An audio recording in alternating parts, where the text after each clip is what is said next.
ಬೆಳಗಾವಿ ನಗರದಲ್ಲಿ ಆರಂಭಗೊಂಡಿರುವ ಮಾವು ಪ್ರದರ್ಶನ ಮತ್ತು ಮಾರಾಟ ಮೇಳಕ್ಕೆ ಜಿಲ್ಲಾ ಪಂಚಾಯಿತಿ ಸಿಇಒ ರಾಹುಲ್ ಸಿಂಧೆ ಶುಕ್ರವಾರ ಚಾಲನೆ ನೀಡಿದರು. ಬೆಳಗಾವಿಯ ಕ್ಲಬ್ ರಸ್ತೆ ಹ್ಯೂಮ್ ಪಾರ್ಕ್ನಲ್ಲಿ ಮಾವು ಮೇಳಕ್ಕೆ ಚಾಲನೆ ನೀಡಿದರು.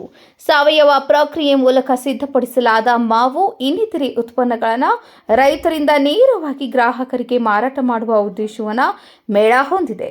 3 ದಿನಗಳ ಕಾಲ ಮಾವು ಮೇಳವನ್ನು ಆಯೋಜಿಸಲಾಗಿದೆ ಎಂದು ಜಿಲ್ಲಾ ತೋಟಗಾರಿಕೆ ಇಲಾಖೆಯ ಉಪನಿರ್ದೇಶಕ ಮಹಾಂತೇಶ್ ಮುರುಗೋಡ್ ಹೇಳಿದರು.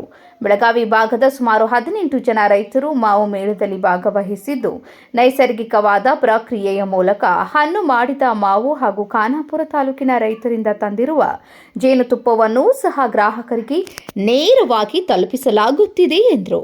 40 ಜಾತಿಯ ಮಾವಿನ ಹಣ್ಣುಗಳು ಹಾಗೂ ಸಾವಯವ ಗೊಬ್ಬರ ಇನ್ನಿತರೆ ಉತ್ಪನ್ನಗಳು ಲಭ್ಯವಿದ್ದು, ರೈತರಿಂದ ನೇರವಾಗಿ ಪ್ರದರ್ಶನ ಮತ್ತು ಮಾರಾಟಕ್ಕಿಡಲಾಗಿದ್ದು, ಗ್ರಾಹಕರು ಹಾಗೂ ರೈತರು ಮೇಳದ ಲಾಭವನ್ನು ಪಡೆದುಕೊಳ್ಳಬೇಕು ಎಂದು ಅವರು ವಿನಂತಿ ಮಾಡಿದರು. ತರಹೇವಾರಿ ಮಾವಿನ ರುಚಿ ನೋಡುವುದಕ್ಕಾಗಿ ಮೊದಲ ದಿನವೇ ಗ್ರಾಹಕರು ಮೇಳದಲ್ಲಿ ಜಮಾಯಿಸಿ ತಮಗೆ ಬೇಕೆನಿಸುವ ಫಲಗಳ ಖರೀದಿಯಲ್ಲಿ ಇದು ಬೆಳಗಾವಿ ಜಿಲ್ಲೆಯಲ್ಲಿ 26-27ನೇ ಸಾಲಿನ ಮಾವು ಮೇಳನ ನಾವು ಇವತ್ತಿಂದ ಪ್ರಾರಂಭ ಮಾಡಿದ್ದೀವಿ. ಇವತ್ತು ಬೆಳಗ್ಗೆ 10 ಗಂಟೆ 10:30ಗೆ ಉದ್ಘಾಟನೆ ಆಗಿದೆ. ಗಣ್ಯ ವ್ಯಕ್ತಿಗಳೆಲ್ಲ ಬಂದುಬಿಟ್ಟು ಇದನ್ನು ಉದ್ಘಾಟನೆ ಮಾಡಿದ್ದಾರೆ. ಇಲ್ಲಿರ್ತಕ್ಕಂಥ ಮಾವು ಮೇಳದಲ್ಲಿ ನಾವು ಬೆಳಗಾವಿ ಜಿಲ್ಲೆಯ ರೈತರನ್ನ ಒಂದು ಒಗ್ಗೂಡಿಸ್ಬಿಟ್ಟು ಅವ್ರು ಬೆಳೆದಿರ್ತಕ್ಕಂಥ ಮಾವನ್ನು ವ್ಯಾಪಾರ ಮಾಡಲಿಕ್ಕೋಸ್ಕರ ಒಂದು ವೇದಿಕೆನ ನಾವು ಸಿದ್ಧಗೊಳಿಸ್ಕೊಟ್ಟಿದ್ದೀವಿ.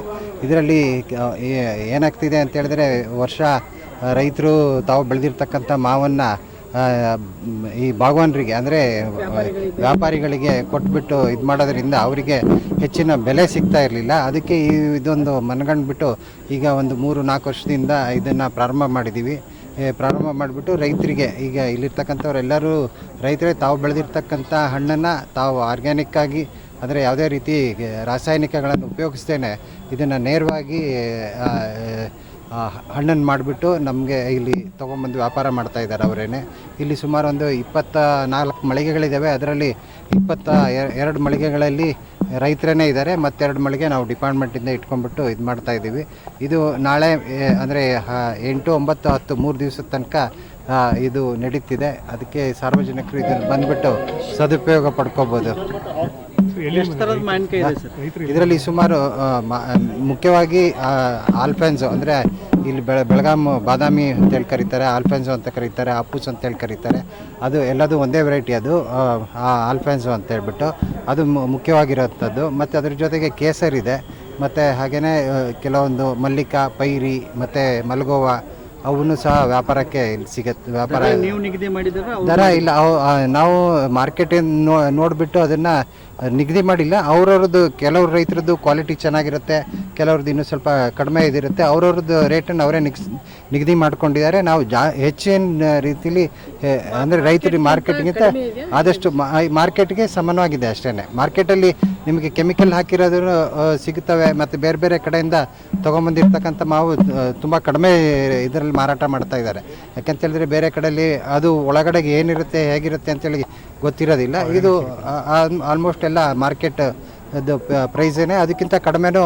ಅಂದರೆ ರೈತರ ಜೊತೆಗೆ ನೀವು ಡೈರೆಕ್ಟಾಗಿ ಅವ್ರ ಜೊತೆ ಬಾರ್ಗೇನ್ ಮಾಡ್ಕೊಂಡ್ಬಿಟ್ಟು ಅವ್ರು ಕೊಡೋ ಇದು ದರದಲ್ಲಿ ನೀವು ಇದು ಮುಖ್ಯವಾಗಿ ನಮ್ಮ ಬೆಳಗಾವಿ ಜಿಲ್ಲೆದವರೇ ಮೇಜರ್ ಇದ್ದಾರೆ, ಮತ್ತು ಒಂದು 4 ಸ್ಟಾಲ್ ಅವರು ಧಾರವಾಡದವ್ರು ಇದ್ದಾರೆ ಅಷ್ಟೇ.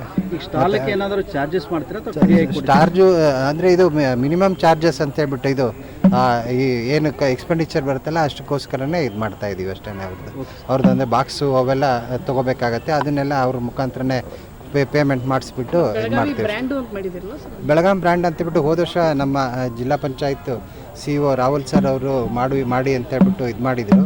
ಸೊ ಅದಕ್ಕೋಸ್ಕರ ಬೆಳಗಾವಿ ಮಾವು ಅಂತೇಳ್ಬಿಟ್ಟು ಈಗ ಹೇಗೆ ದೇವಗಢ ಆಪೂಸ್ ಅಂತ ಹೇಳ್ತಾರೆ, ಮತ್ತು ರತ್ನಗಿರಿಯ ಆಲ್ಫೆನ್ಸೋ ಅಂತೇಳಿ ಕರೀತಾರೆ, ಆ ಥರನೇ ನಾವು ಬೆಳಗಾವಿದು ಭಾಳಷ್ಟು ಜನ ರೈತರು ಬೆಳೆಯೋದ್ರಿಂದ ಬೆಳಗಾವಿ ಮಾವು ಅಂತೇಳ್ಬಿಟ್ಟು ಮಾಡಿ ಅಂತ ಹೇಳಿದ್ರು. ಈಗ ಅದೇ ರೀತಿಯಾಗಿ ಬೆಳಗಾವಿ ಮಾವು ಅಂತೇಳ್ಬಿಟ್ಟು ಒಂದು ಬ್ರ್ಯಾಂಡ್ ಮಾಡಿಬಿಟ್ಟು ಅದೇ ಇದರಲ್ಲಿ ಬಾಕ್ಸನ್ನು ಅದೇ ಥರ ಡಿಸೈನ್ ಮಾಡಿಬಿಟ್ಟು ನಾವು ಈಗ ಎಲ್ಲ ಮಾರಾಟ ಮಾಡ್ತಾಯಿದ್ವಿ.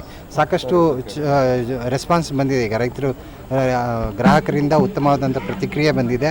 ಸೊ ಅವರು ತೊಗೊಂಡು ಹೋಗ್ತಾ ಇದ್ದಾರೆ. ಯಾಕೆಂತ ಹೇಳಿದ್ರೆ ನಾವು ಇದು ಹೋದ ವರ್ಷ ನೋಡಿದ ಪ್ರಕಾರ ಇಲ್ಲಿ ಬೆಳಗಾವಿ ಮಾವಿಂದು ಇದು ಮಾಡ್ಕೊಂಡು ಮಾರಾಟ ಮಾಡ್ತಾ ಇದ್ದಿದ್ದು, ಹೊರಗಡೆ ಅಂಗಡಿಲೂ ಕೆಲವೊಂದು ಬಾಕ್ಸ್ಗಳೆಲ್ಲ ಇಟ್ಕೊಂಡು ಮಾರ್ತಾಯಿದ್ರು. ಯಾಕೆ ಇದನ್ನು ಇಟ್ಕೊಂಡು ಮಾಡ್ತಾಯಿದ್ದೀರಿ ಅಂದರೆ ಇದು ಜನ ತುಂಬ ಇಷ್ಟಪಡ್ತಾ ಇದ್ದಾರೆ ಈ ಬೆಳಗಾಂ ಮಾವು ಅಂತ ಹೇಳ್ಬಿಟ್ಟು, ಅದಕ್ಕೆ ಮಾರಾಟ ಮಾಡ್ತಿದ್ದೀವಿ ಅಂತ ಹೇಳ್ತಾಯಿದ್ರು. ಸೊ ಇದು ಇನ್ನು ಪ್ರತಿ ವರ್ಷ ಹೆಚ್ಚಿಗೆ ಆಗ್ತಾ ಹೋಗುತ್ತೆ.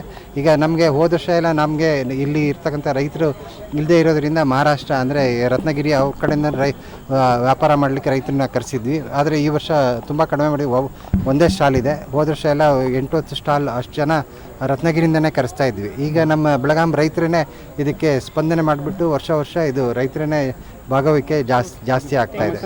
ನನ್ನ ಹೆಸರು ಶಮಂತ ಅಂತ ಹೇಳ್ಬಿಟ್ಟು, ಹಿರಿಯ ಸಹಾಯಕ ತೋಟಗಾರಿಕೆ ನಿರ್ದೇಶಕರು ಇಲ್ಲಿ ಬೆಳಗಾಂ. ಸರ್, ಈಗ ಮಾವು ಮೇಳದಲ್ಲಿ ನೀವೊಬ್ಬ ರೈತರಾಗಿ ನೀವು ಬೆಳೆದಂಥ ಹಣ್ಣನ್ನೇ ಇಲ್ಲಿ ಮಾರಾಟ ಮಾಡ್ತಾ ಇದ್ದೀರಿ, ಏನಂತೀರಿ? ಇದು ತುಂಬ ಖುಷಿ ವಿಚಾರ ಸರ್. ಇಲ್ಲಿ ಬೆಳಗಾವಿ ನಗರದಲ್ಲಿ ಒಂದು ನಮಗೆ ತೋಟಗಾರಿಕೆ ಇಲಾಖೆಯವರು ಮತ್ತು ಜಿಲ್ಲಾ ಪಂಚಾಯತ್ ಅವರ ಸಹಯೋಗದೊಳಗೆ ನಮಗೆ ನೇರವಾಗಿ ರೈತರಿಗೇನ ಮಾರಾಟ ಮಾಡುವಂಥ ಒಂದು ಅವಕಾಶ ಮಾಡಿಕೊಟ್ಟಾರ. ತುಂಬ ಖುಷಿಯಾದಂಥ ವಿಚಾರ. ಈಗ ನಾವು ಬೆಳೆದು ಮತ್ತು ಸಾವಯವ ಪದ್ಧತಿಯಲ್ಲಿ ಅದನ್ನು ನೈಸರ್ಗಿಕವಾಗಿ ಕಾಯಿ ಕಟಾವು ಮಾಡೋದು ಕೂಡ ನೈಸರ್ಗಿಕವಾಗಿ ಕಾಯಿ ಕಟಾವು ಮಾಡ್ತೀವಿ. ಆ ಹಣ್ಣು ಮಾಡೋದು ಕೂಡ ಅದೇ ಥರ ನೈಸರ್ಗಿಕವಾಗಿ ಅದನ್ನು ಹಣ್ಣು ಮಾಡಿ ಒಳ್ಳೆಯ ಕ್ವಾಲಿಟಿಯಲ್ಲಿ ಈಗ ಕೆಮಿಕಲ್ ಮುಕ್ತ ಜನರಿಗೆ ಕೊಡುವಂಥ ಒಂದು ಪ್ರಯತ್ನ ಮಾಡಿ ತೊಗೊಂಡು ಬಂದಿದ್ದೀವಿ ಎಲ್ಲ ರೈತರು. ಮತ್ತು ನಮ್ಮಲ್ಲಿ ಇರ್ತಕ್ಕಂಥದ್ದು ಅಲ್ಫಾನ್ಸೋ ಇದೆ, ಮತ್ತು ರಸಪುರಿ ಇದೆ, ಕೇಸರ್ ಇದೆ, ಬೈಗನ್ ಪಲ್ಲಿ ಇದೆ. ಇಷ್ಟು ವೆರೈಟಿ ಇದೆ ಸರ್. ನಾಳೆ ಒಂಚೂರು ಇನ್ನೊಬ್ಬ ಬಾಳಮಾವು ಮತ್ತು ಇನ್ನೊಂದು ಯಾವುದು ಗೋವಾ ಮಾನ್ಕೂರ್ ಅಂತ ಸ್ವಲ್ಪ ಇದೆ ಸರ್, ಅದು ಕೂಡ ಬರ್ತಾ ಇದೆ. ಹಾಂ ಅದೇ ಸರ್, ಅಲ್ಫಾನ್ಸೋ ಇದೆ ಸರ್. ರೇಟ್ ಹಾಂ ಸರ್, ನಮ್ಮದು ಆ ರೇಟು ಬಂದ್ಬಿಟ್ಟು 600ರಿಂದ 400ವರೆಗೂ ರೇಟ್ ಇದೆ ಸರ್ ಅಲ್ಫಾನ್ಸೋ. ಇದು ಬಾದಾಮಿ ಇದನ್ನು ರಸಪುರಿ ಬಂದ್ಬಿಟ್ಟು ನಮ್ದು 350 ರೂಪಾಯಿ ಒಂದು ಬಾಕ್ಸು. ಕೇಸರ್ ಬಂದ್ಬಿಟ್ಟು 400 ರೂಪಾಯಿಗೆ ಒಂದು ಬಾಕ್ಸ್ ಸರ್. ಹೇಗಿದೆ ಗ್ರಾಹಕರ ಪ್ರತಿಕ್ರಿಯೆ? ಚೆನ್ನಾಗಿದೆ ಸರ್, ಅಡ್ಡಿ ಇಲ್ಲ. ಜನ ಮತ್ತೀಗ ಜನನೂ ಕೆಮಿಕಲ್ ರಹಿತ ತಿನ್ನಬೇಕು ಅನ್ನೋಂಥ ಬಯಸ್ತಾ ಇದ್ದಾರೆ. ಹೀಗಾಗಿ ಜನನೂ ಕೂಡ ಬರ್ತಾ ಇದ್ದಾರೆ. ನಮಗೆ ನಾವು ದುಡ್ಡು ಕೊಟ್ಟು ಯಾಕೆ ವಿಷ ತಿನ್ನಬೇಕಪ್ಪ, ಒಳ್ಳೆ ತಿನ್ನೋಣ ಅಂತ ಅಂತಾರೆ ಸರ್ ಜನ. ಇದೆ ಸರ್. ನಿಮ್ಮ ಹೆಸರು? ನನ್ನ ಹೆಸರು ಮಲ್ಲಿಕಾರ್ಜುನ್ ಅಂತ ಹೇಳಿ ಸರ್. ಎಲ್ಲಿಯವರು? ಕಿತ್ತೂರು ಸರ್, ಹೊನ್ನಾಪುರ.